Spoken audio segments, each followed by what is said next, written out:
Welcome back, all my Minecrafting friends. It is time for the day 8. Let's get for the day 8 player update of the November 2014 Minecraft Hardcore Challenge, the Supermax Challenge. The objective this month was to build a Supermax prison, or rather convert a village into a Supermax prison, lock up all the villagers in solitary confinement, each in their own cell, and interrogate them by trading with them. And there's some really nice prisons out there I've seen this month, so let's get started with the team of Max and the Sonic 306 MC. Okay, Max and Sonic were beating the villagers in order to get them to move into the cells.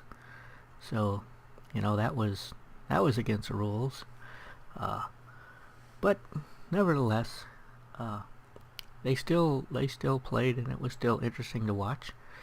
They put up signs on the cells describing the villagers, describing the prisoners.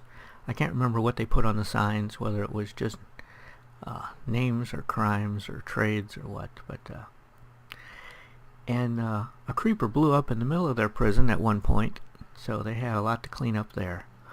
Next we have the solo player. PB plays inside.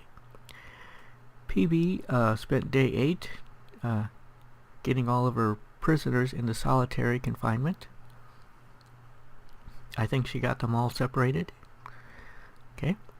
Next is Lenio. Lenio got all of his prisoners into solitary and started trading with them, and he killed one of them. I don't have in my notes how that happened, but it just says killed one. Okay, so next we have the solo world of Technoscribe. Technoscribe started out her day by mining because she still didn't have enough resources.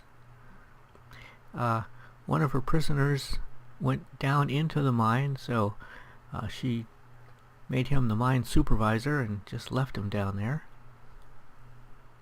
And she finished the perimeter, so her village is now secure from creepers walking in from the outside. Next we have the team of Technoscribe, Mom of Miners, also known as Momo, and Mike Deadmond. In this game he's frank and honest. Okay, so Technoscribe, Momo, and Frank completed their underground prison. It was a very nice looking prison. They've got all their prisoners in individual cells and did some trades. Next we have Nova Cookie 232. He spent day 8 moving prisoners to the prison. Not necessarily into cells, but to the prison proper. Just to the prison building. Next we have Marco Han. Marco Han was still building cells in day 8 and having a lot of trouble with prisoners, being able to move them. Of course, I had a lot of trouble with prisoners being able to move them also, as did a lot of other people. Next we have the team of Kidda Plays and Draco Wolfclaw. Apparently Kidda is the warden in this prison, and a tough warden she is. At one point she pushed a prisoner into a cell with that was already occupied. Okay, and then a few minutes later went back to that cell, and because there were 2 prisoners in there instead of 1, and she didn't feel like taking the time to separate them into individual cells, she just killed one of them. Murdered a prisoner in cold blood. Okay, which you would think would be the height of her crimes, but later on in the episode, she actually murdered Draco. Draco, her partner, her prison guard, her assistant in this endeavor. She murdered him in cold blood after she accused him of helping one of the prisoners escape. He did let one prisoner out of a cell temporarily, accidentally, but then got him back in and got him locked up, and then she killed him. But it was a lot of fun to watch. You should check out their channel. Their interactions are really entertaining, and that's Kidda Plays and Draco Wolfclaw, and I hope to see them back in December, because I think this the Great Race Challenge is going to be really interesting with them too. Okay, next we have Power Yak. Power Yak called in sick on day 8. We're hoping he feels better, and we're hoping he's all better in time for the December challenge, because you need your strength to be able to do the Great Race. So hang in there, Power Yak. We'll be watching. Next we have the team of Team Suicide, which is Viv Cakes, New Azusa, and OG Games. And they spent day 8, as most other players did, moving prisoners into cells. New Azusa and Viv Cakes made a courtroom on the last day, so they have some place to try the prisoners. Next we have the solo world of Magic Dad 76.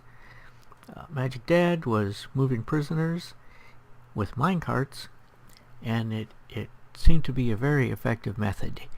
And he only needed to make a little bit of track and one minecart, because he was reusing them for every prisoner. So it was, I initially considered using a minecart and track, but I thought that it would require too many resources. But I didn't realize that you could just use the same one over and over. So learn something from watching him play. It's always good to learn things when you're watching other people play this challenge. Let's see if the sun comes up. Next we have Rebel Guy. Rebel Guy got all of his prisoners locked up, and at one point he made a piston elevator to move a prisoner up into a cell up on the top of a tower. It was pretty cool to watch. Next we have the solo world of Cherry Bitters MC. I say the solo world because she's also in a team. In her solo world, she collected coal at the beginning of day 8. She did lots of trading, and she has all of her prisoners locked up. So I would say she did a good job this month, and I hope to see her back next month. Next we have the team of the father-daughter team of Psycho SFK and Crazy Kinsey. They worked on their prison in day 8. They finished 4 cells total. Each cell is a double occupancy cell, even though they only put 1 prisoner in each cell. So they got 4 prisoners locked up. Crazy Kinsey furnished these cells, and her bunk beds that she put in the cells were very nice. I thought they were a good touch there. Next we have the team of Voodoo Beard, Amy Chatters, Talbotron, and Haven Hexed. This is the Beardcraft team, and of course this is the largest team that finished. There was a team that was larger that started, but they finished with 3 players. They started with 6, finished with 3. This team started with 4 and finished with 4. Okay, they made a very nice prison. I would say this is the best prison in the challenge. Of course, they had a lot of manpower, so you can't really compare this prison with people that did it solo. Single player prisons are, you only have 1/4 as much manpower, so, Anyway, but as far as teams go, I would say that they have the nicest prison. It is really cool. They made a big hole in the ground that went down quite a ways, and then they had hallways going off of that in the four compass directions, and then cells going off of those hallways. And they got all of their prisoners locked up. They put up signs on the outside of the cells naming the prisoner and detailing their crimes. It was very well done. Next we have CJ. CJ worked on his prison in day 8.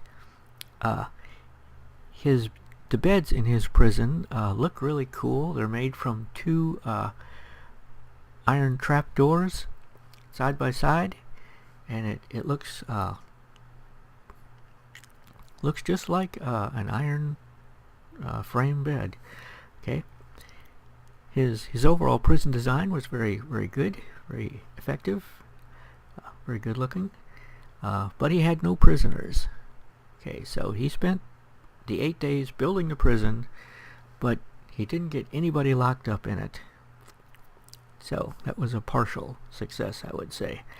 Next we have the team of Dan Plays and Sell In Gaming. Okay, they started out their episode 8 mining. They built guard towers, very high guard towers, unfortunately for Dan, who was working at the top of one of these guard towers and slipped off, lost his footing, fell all the way to the bottom and died. So Dan died on day 8. We hope he can survive, the whole challenge in December. But yes, the only death on day 8 was Dan. Next we have Baker Bell. Baker Bell released all her prisoners at the beginning of her episode. She released all of her prisoners from their houses on their own recognizance, and told them to report to the prison by sundown or else. Well, you can imagine how that worked out. Actually, I think she got like 13 out of 15 of them that showed up at the prison, at nightfall or a little after. So it actually worked out very well. I was surprised. And she made a very nice looking prison. Her prisoners seem to be fairly cooperative, unlike mine. And I guess she's a really great prison warden. So, next we have El Draconis. El Draconis was moving prisoners to cells with water. Good idea, something I should have done. Something I would have done if I had thought about making a bucket early enough, but I didn't. Okay. Next we have Star of Wisdom.